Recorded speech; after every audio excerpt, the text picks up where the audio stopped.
harus kosa. Musafir pula musafir yang harus kosa. Ada musafir tidak dibenarkan kosa sembahyang. Dia musafir jauh, ya, tapi tidak dibenarkan kosa sembahyang, maka tidak dibenarkan juga buka puasa. Contohnya musafir maksiat. Musafir nak pergi buat maksiat, maka sekali pun jauh, maka musafir tu tak guna ke jamak semaya, kosa semaya dan buka puasa. Maka kalau dia buka juga, kalau dia jamak juga, semaya tu tidak sah dan berdosa. Kalau orang buka puasa. Kalau musafir yang dibenarkan kosa semaya, musafir haluslah, ataupun musafir makruh, tak apa lagi.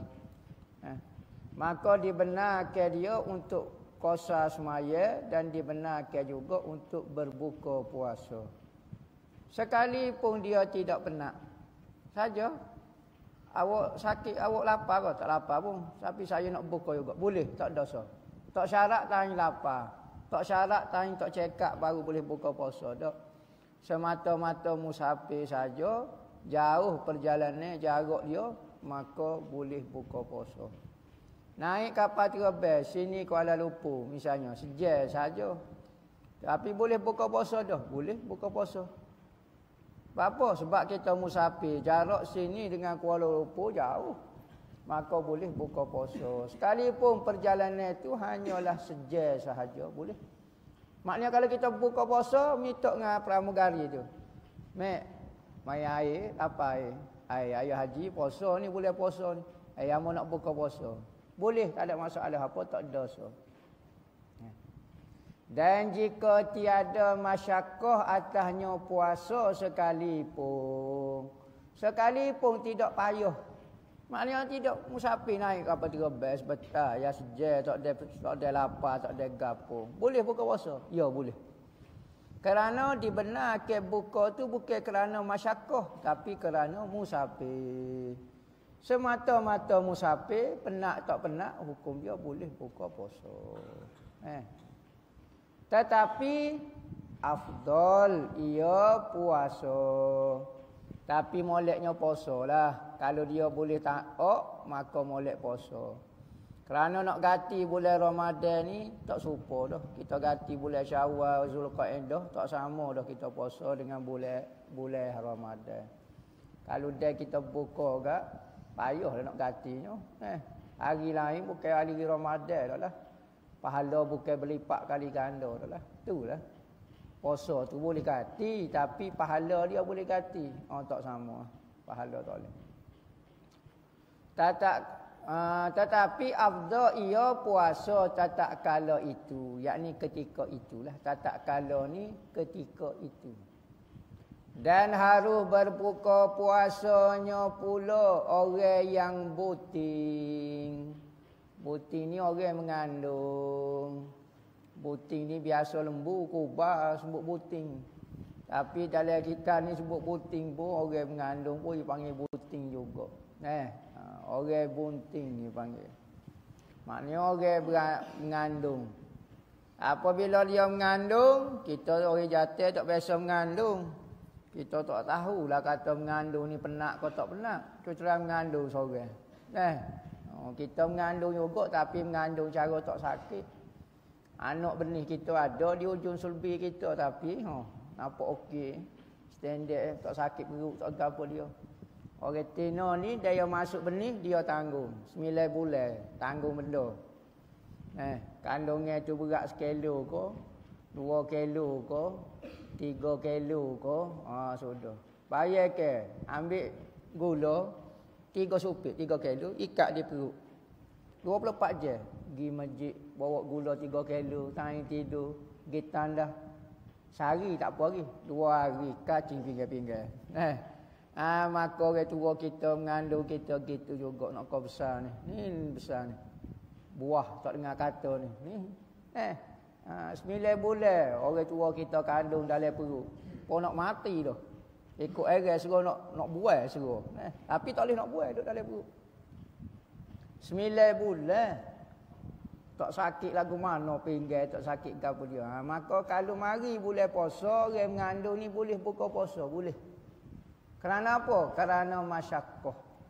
Bukan kata semata-mata dia mengandung, tapi kalau dia payah nak buka puasa dengan sebab mengandung. Kerana mengandung ni masuk daripada benda yang payah, sukar dan meletihkan. Dan orang menyusu, orang mengandung sudah dah, orang beranak dah lah. Lepas pada beranak, berhenti dah kalau ledah. Tak ledah lagi, tak berhenti lagi. Mak kita. Pertama mengandung kita. 1 bala dah. 9 bulan duk cara kita. Beranak, sakit dah pula. Lepas beranak ingat sudah pula, dok menyusu pula kakak tu. Menyusu pula. Lama mana menyusu buat kita? 2 tahun menyusu. Tak sewi korang nak menyusu. Pak cerah, lebih-lebih lagi ni buat kita ni, siap jatuh ni. Allah menyusu ke anak jatuh, minat menang menyusu. Dua-dua belah dari dia. Tak sewi kat orang lain. Kan tu menyusu orang jatuh. Orang yang menyusu pun boleh juga kerana letih tubuh dia menyusu anak jatuh ni. Orang tina tak so-itu. Anak tina ni mudah ketika kecil, payah ketika dewasa. Anak jatuh ni payah ketika kecil tapi mudah ketika dewasa. Masa kecil memang payah. Suka duduk mengerak dengan orang mak dia. Suka menyusu. Payah kena cara semacam orang nak jatuh ni. Ngerak dia panggil. Nak kepada ibu dia. Tapi dia dewasa tak apalah. Dia nikah dia boleh duduk sendiri. Bebas lah. Kita boleh lepas dah. Tak ada cara dah dia. Beza dengan anak tina. Anak tina ni yang mudah ketika kecil. Mudah tepuk-tepuk dia tidur dah. Minum susu sikit-sikit ya. Tak payah cara lah mana masa kecil. Allah dia besar ke. Dia nikah dah dengan orang. Cerai. Kena duduk dengan kita mula. Tak boleh biar dia duduk seorang. Siapa tua kena jaga dia. Anak tina ni kita kena jaga dia sampai dia meninggal. Kecuali dia nikah. Bila dia nikah, dia kena duduk dengan suami dia. Lepas pada dia cerai kau kena duduk dengan kita mula. Ni payah anak tina ni kena duduk dengan mahram, dengan wali dia sampai tua. Tak boleh nak duduk seorang. Misalnya saya ada duit yang saya nak beli rumah sewa seorang, duduk seorang. Tak boleh. Dia kena duduk dengan mahram dia. Fitnah orang tina ni duduk seorang. Orang jatuh tak apa. Jika masyakkah atas mereka itu puasa, atas mereka itu atas orang buting ataupun atas orang susu tu puasa. Kalau tak itu tak boleh nak buka puasa juga. Takut mereka akan dirinya. Kalau dia mengandung takut bahaya mudarat, tak cukup makan, pitai rebah kuping dia. Ini dia menyusu, kalau dia tak makan, pesel dia. Menyusu kuat lajak, pesel. Dan wajib atas mereka itu qada. Qada lah. Kena qada. Hak dia buka puasa saat ni, kena qada. Berapa hari? Kalau beranak 1 Ramadan, 30 hari itu tentu dah buka puasa pacerah. Beranak 1 Ramadan, tak urut nak cara. Sebulan, tak puasa. Sebulan lah kena qada. Kita tak ada lagi tak puasa sebulan. Masa kecil ada lah. Masa tua ni ada kodok tak tahu pun ni. Aku tak kira ni. Kelik rumah tak puasa. Ada juga duk pondok pewali tu. Puasanya, semaya Jumaatnya, bangun tahajud. Kelik rumah subuh tak bangun. Mopok mari mengadu tak cakap geruk. Duk sini je baca askar dia. Kelik rumah tak tahu nak marah kat siapa dia. Balas dendam kau mana. Tidur ke kat nok. Orang tua mari ngadu payahnya lah nak geruk. Padahal duduk sini wali tu terabal. Bahagian baca wirid sebelum subuh. Bahagian munajat ya Allah ya Allah. Duduk rumah tak boleh bangun subuh. Penat. Tak berjaya lagi tarbiyah di pondok ni. Bangun kih gapo dia tak tahu. Siapa dia tak tahu. Orang tua mari ngadu ke anak. Bapa anak saya ni ustaz. Subuh payah nak bangun dia kalau kelik pondok. Kelik daripada pondok tak tahu dia nak marah kau siapa dia tahu. Dia nak marah gerai sungguh kau patah nampak acu patah-patah nampak. Nyok tidur tak asyik bangun subuh. Kita kata dia sini bah tahajud pun bangun. So tertuduh kena bangun subuh bangun. Tahu jadi munafik lagu mana dia kata. Sudah. Anak nak jawab lagu mana kalau orang tua mai mengadu lagu tu. Pok entah nak marah kok siapa dia. Bangun tahajud molek-molek sini, rumah tak bangun subuh pula. Ni orang tua dia ngadu ni. Cakap anak nak nipu pula dia. Hanya orang tua entah lagu mana. Cak lipat kok guana pok entah ni. Nampak muka jeru. Muka sini tak sekira apa wali belaka. Jadi jangan buat kerja lagu tu. Jangan buat bodoh hak tu gak. Nak marah kok pondok tak semaya. Tolu apa. Bangun subuh buat apa je nak marah ke Tuhannya. Kok kita jadi gila dah nak marah ke Tuhan. Nak marah. Hamba duk pondok kena bangun tahajud. Balik hamba malah mai subuh. Betul ada orang otak lagu tu. Pelik sungguh. Ada masalahnya. Kalau anak duk rumah dia anak piak dah. Anak piak paruk patut. Depan mokpok dia. Memalukan muka anak di depan orang muka orang tua. Depan kita molek. Depan orang tua dia pula. Tak tahulah orang tua dia sayang nak dia kali. Padahal kita curah dengan air panas awak dia. Kena nak air panas, curah air panas. Gaya tahu sikit kata. Dan wajib bermalam niatnya. Wajib kena niat tengah malam. Wajib kena niat waktu malam. Kalau puasa wajib, kalau puasa sunat tak apa, nak niat pagi boleh, tengah hari pun boleh. Sebelum zuhur. Sebelum zuhur boleh niat. Dan lepas zuhur tak boleh lah, lewat sangat dah lah. Sebelum zuhur. Ataupun pagi. Manakala puasa wajib, puasa bulan Ramadan, puasa qada, puasa nazar, semua tu kena niat tengah malam. Malam tu sebelum pagi esok nak puasa tu niat malam tu lagi. Jika puasa fardu, maka hendaklah diniatkan nawaitu sauma ghadin an ramadhana. Saja aku puasa esok hari daripada bulan Ramadan, ataupun aku puasa Ramadan esok hari. Boleh berlaku. Aku nak puasa esok hari Ramadan. Boleh ke? Dan harus berniat pada siang hari sebelum lagi gelincir matahari, sebelum waktu zuhur. Pada puasa sunat. Puasa sunat boleh kita niat pagi esok, boleh. Dalilnya Rasulullah dia kelik lepas maya subuh, lepas maya duha, dia kelik masuk dalam rumah dia. Dia tanya isteri dia, hari ni ada makanan ke tak pagi ni? Rumah kita ada makanan, katanya bini dia kata tak ada ya Rasulullah. Katanya Rasulullah, hamba puasa ini. Berarti Nabi puasa sunat tengah hari lagi. Tengah pagi tu boleh niat dah. Dan wajib berniat, ditakyinkan niat pada tiap-tiap malam. Tiap-tiap malam. Nak puasa esok hari, malam kena niat. Lusa pula nak puasa, malam kena niat. Tiap-tiap malam kena niat. Tak boleh awal Ramadan saja niat, hok lain tak payah niat. Jangan. Esok niat lain pula, lusa niat lain pula. Dan wajib ia menahan diri daripada makan dan minum. Semua bentuk makanan, semua bentuk minuman tak boleh berlaku. Gapo dia maksud makanan? Makanan ni kita telan air liur, rasa benda toko, benda putih lagu tu. Maka tu dipanggil makan. Kalau dengan sengaja batal.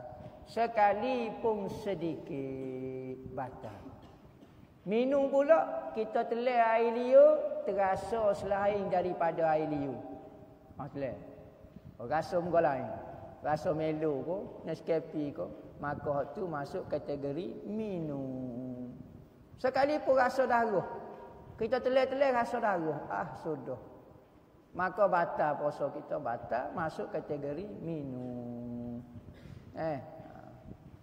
Dan daripada memasukkan ain ni benda di dalam rongga. Rongga ni maknanya lubang. Masuk ke benda di dalam lubang daripada mulutnya. Pertama, lubang tu apa dia? Mulut. Ambil benda. Tak batal lagi. Kalau mulut, siapa lepas anak lekung. Anak lekung ni dia. Entah jolok benda, siapa masuk, siapa sini. Gelal. Ni anak lekung lebih. Klub. Batal. Kalau bodok dari ni, tak apa, tak batal. Dia saja ke kopeng kau apa dia. Tak batal lah kau. Dan lubang hidungnya, ni rongga yang terbuka asli. Bukan benda buat. Memang semua orang terbuka kawasan ni. Pertama mulut. Dia ada 5 semua lubang. Pertama mulut, kedua hidung. Masuk hidung pula kalau depan ni tak apa. Jangan masuk kawasan ni. Kawasan batin, khayshum dia panggil. Khayshum ni tempat basah. Biasa atas ni dia pakai basah. Kita tak masuk peng kotak pas ke dalam ni. Tempat rasa macam pedih sikit sini. Maka hak ni batal. Mulut siapa terlepas sini baru batal. Hidung terlepas pada tempat basah ni baru batal. Lubang telinga pula. Kalau sekadar anak jari tak apa. Kau masuk tak batal ke. Lebih daripada anak jari. Guna pen kau gap dia cocok. Pom masuk temu gitu. Maka batal. Baru batal telinga. Mulut, hidung, telinga, 3 dah lubang dah. Dan duburnya jalan belakang. Ketuk jalan air. Cuci koloh tanya puasa, tengah-tengah duk cuci koloh ketuk. Masuk habis air ikut dalam punggung. Batal. Sejuk punggung kita. Okey, batal puasa, air masuk ikut dalam punggung. Lubur. Dan kubulnya, payah sikit nak masuk. Lagu mana tak tahu. Kecing jalan air tak masuk. Kecing jalan air. Buat main air sungai kecing. Tak masuk air, dia tak seduk, dia lain dengan punggung. Punggung dia akan seduk air gitu. Kalau kecing ni dia tak masuk. Kecuali tak tahulah, buat masuk air lagu mana. Yang ambil batang pahit masuk. Kembung. Macam belung gitu. Buat macam ali berde tu pun cocok. Tiup belung lagu tu. Bata masuk air kat tu. Berapa dah? 5 dah. Ni kena jaga. Ni biasa manusia berlubang. 5 benda ni mesti berlubang. Selain daripada 5 ni tak ada berlubang biasa. Tak ada lubang. Ada, kalau ada pun lubang kecil. Seperti lubang bulu roma. Bulu roma ni ada lubang tapi dia kira lubang kecil. Maka sebab tu kita keluar peluh ni, dia lubang kot dia bulu roma ni ada lubang. Begitu juga ni. Entah kalau tengok di cermin, celak di mata, entah tengok kat ni, entah tengok ada lubang sini. Lubang air mata. Kalau kita menangis, kita akan tubik air mata kat ni. Dia tubik kat ni, kita tubik kat ni. Mungkin kita ada itar kat ni pula. Jangan buat botol dulu, itar kat ni. Sini ada lubang sini. Maka sini kalau kita ambil air semaya, misalnya takdir masuk. Ataupun kita sakit mata, kita pun titik obat mata. Dia pun masuk kat ni. Dia masuk, dia turun, masuk serap pahit-pahit. Pahit pada lekuk. Batal ke tak? Tak batal. Sebab lubang ni, lubang hok di mata dengan lubang hok di bulu roma, dikira lubang yang kecil.